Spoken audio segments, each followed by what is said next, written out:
happening. Let's see what's going to happen.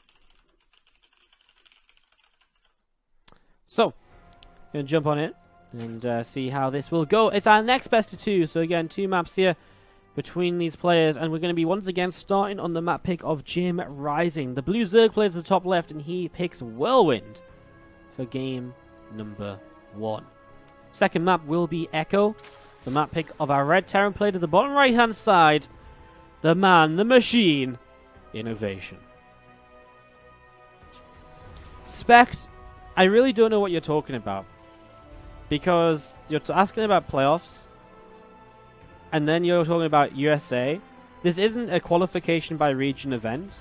This is an event where basically throughout the entire of 2016 there's been a bunch of OSC partner tournaments, and as the year goes on you earn points in each of these tournaments, and the top 50 on points make it to this grand final championship. The top 26 get seeded straight to the championship bracket. The next 24 go into the group stages.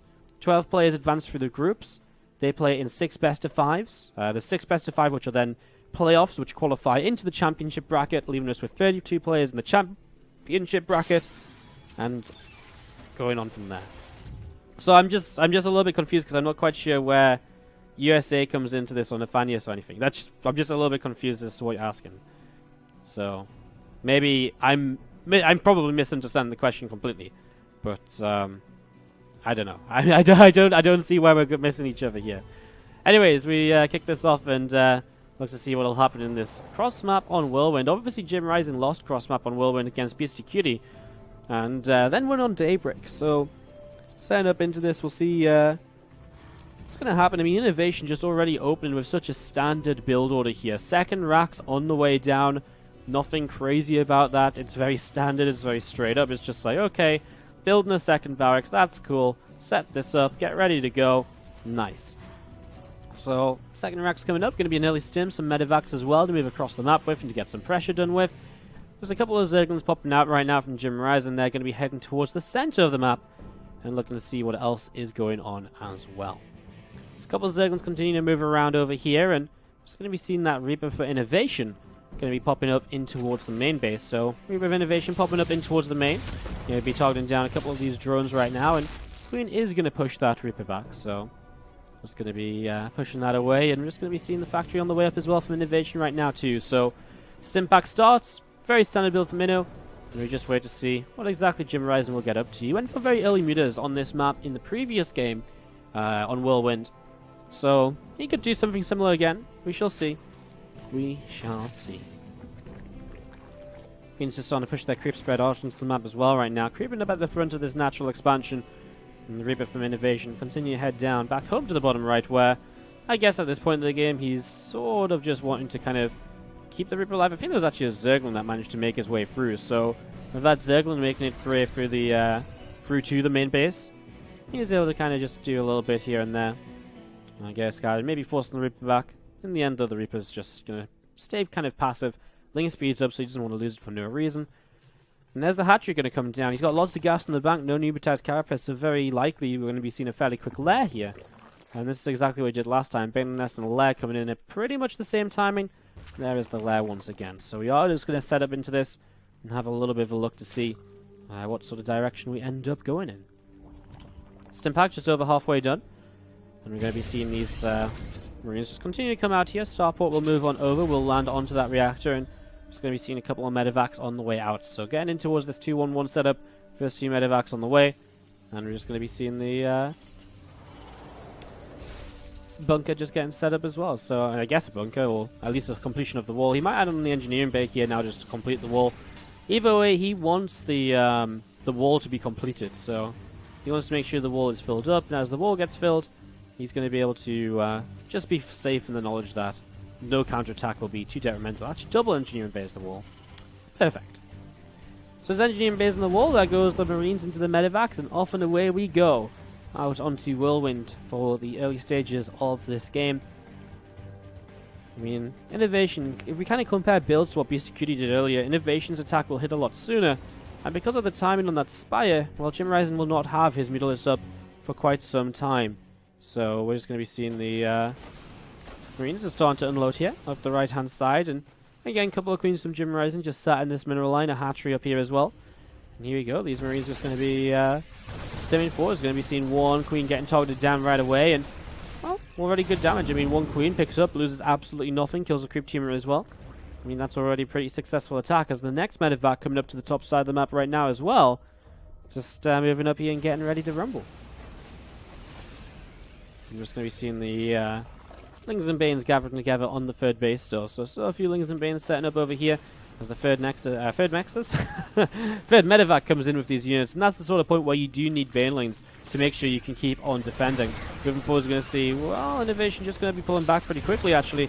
Sort of wants to keep fighting, I think, because he realizes he has enough to fight, just was a little bit too close and not split up initially to fight against those Banes. And he's going to try and go in once again now. Targets down the Banes. Oh my god, that was scary though, because those Banes got very close in the end. Targets down a couple more now, and still chasing the last two. Gets rid of those, and all of a sudden, well, JimRising has just been making some Mutalisks. They're not going to help against 20 plus Marines here. 3 medevacs to support, and that means it is just going to be GG.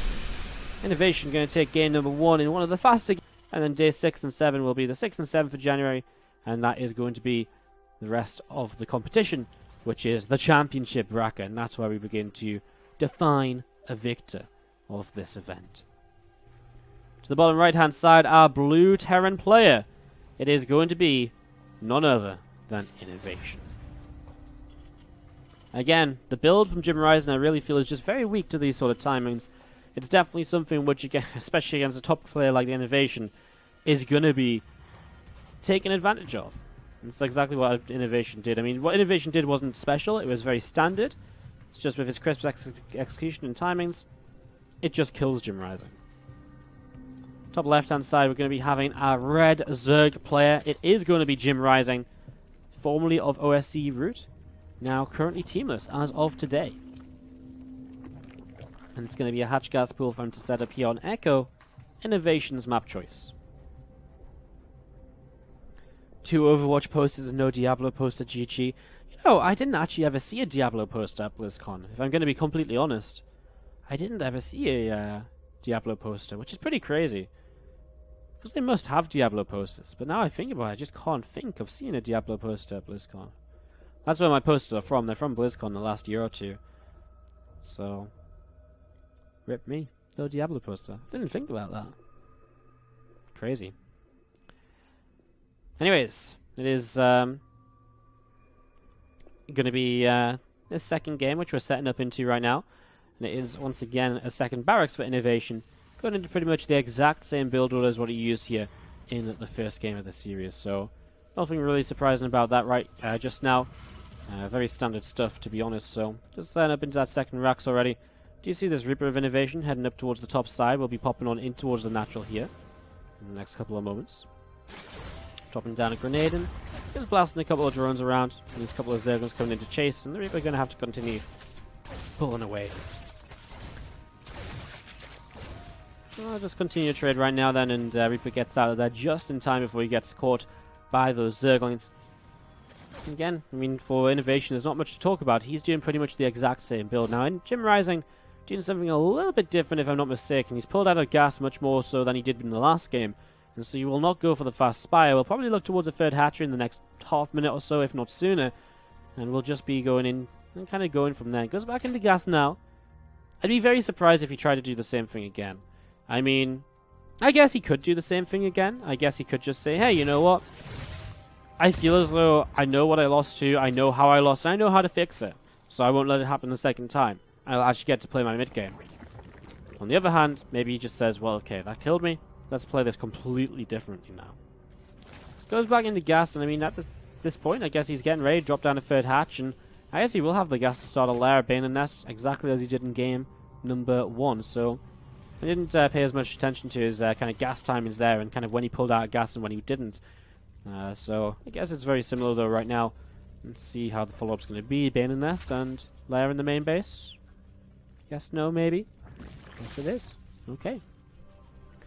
So obviously he really likes this build order, otherwise he wouldn't keep on doing it. He did it against BCQD as well a couple times, so very confident with this, and obviously just feels as though he can make the changes he needs to make sure that he cleans up his act and is able to start making this go a little bit neater here. We're going to see this medevac starting to produce. A couple of these medevacs starting to produce on this reactor.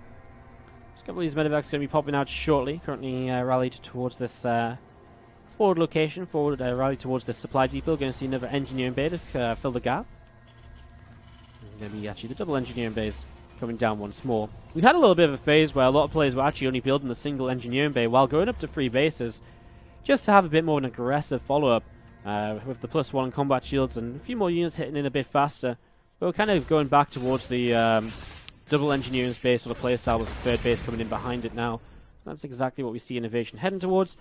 And his medevacs leave the main base at the exact same time as they did in the last game. Very clean.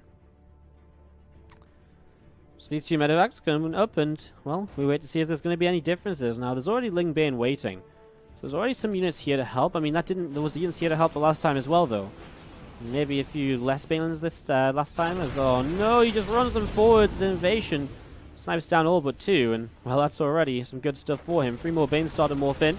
His next medevac on the way towards the upper left-hand side. That's going to be 22 Marines and 3 medevacs to push forwards with him to get some damage done. So he's going to be looking to see if he can make this happen. He stands, he's going to get a Crypt Team or so. Sees those Banes, he's already got them targeted, so he gets rid of those very quickly, and the ones in the back go down as well. He does actually lose a few Marines there, as one Baneling goes down just a little bit too close. But keeping that Bane count low forces more to morph in. As more morph in, he has less gas for Mutalisks. And it means that this continued attack from INnoVation has a lot of potential as he sits around here right now, fighting against these Zerglings. He will win out this fight. This next Baneling gets targeted down. The Queen is gone. And INnoVation is once again going to be breaking the 3rd. The Banes go down. The Zerglings fall. GG once more. And INnoVation does the exact same as what he did in game number 1. And JimRising still can't hold it here in game number 2. Probably the most one-sided